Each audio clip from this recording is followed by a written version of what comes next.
Diriwayatkan dalam Sahih Bukhari dan Muslim dari Aisyah radhiyallahu anha bahwa Ummu Salamah radhiyallahu anha bercerita kepada Rasulullah sallallahu alaihi wasallam tentang gereja yang ia lihat di negeri Habasyah, Ethiopia, yang di dalamnya terdapat rupaka, gambar-gambar.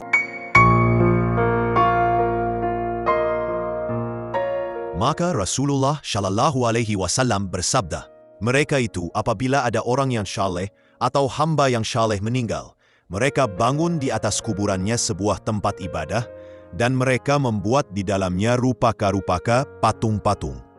Mereka dihukumi beliau shallallahu alaihi wasallam sebagai sejelek-jelek makhluk karena mereka melakukan dua fitnah sekaligus, yaitu fitnah memuja kuburan dengan membangun tempat ibadah di atasnya dan fitnah membuat rupaka-rupaka, patung-patung. Dalam riwayat Imam Bukhari dan Muslim, Aisyah juga berkata, ketika Rasulullah SAW akan diambil nyawanya, beliau pun segera menutup mukanya dengan kain. Dan ketika nafasnya terasa sesak, maka dibukanya kembali kain itu. Beliau SAW mengingatkan umatnya agar menjauhi perbuatan mereka.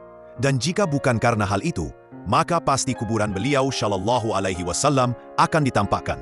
Hanya saja beliau khawatir kalau kuburannya nanti dijadikan tempat peribadatan.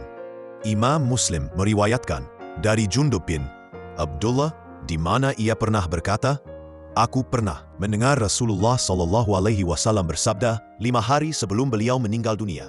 Sungguh, aku menyatakan setia kepada Allah dengan menolak bahwa aku mempunyai seorang khalil, kekasih mulia dari antara kalian. Karena sesungguhnya Allah telah menjadikan aku sebagai kekasihnya, sebagaimana ia telah menjadikan Ibrahim sebagai kekasihnya. Seandainya aku menjadikan seorang kekasih dari umatku, maka aku akan jadikan Abu Bakar sebagai kekasihku.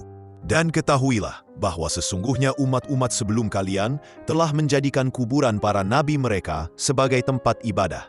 Dan ingatlah, janganlah kalian menjadikan kuburan sebagai tempat beribadah, karena aku benar-benar melarang kalian dari perbuatan itu.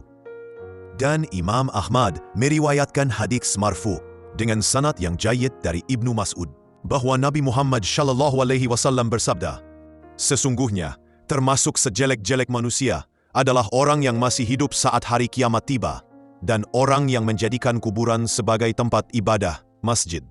Hadis riwayat Abu Hatim dalam kitab Syahihnya, Kitab Tauhid, bab 20.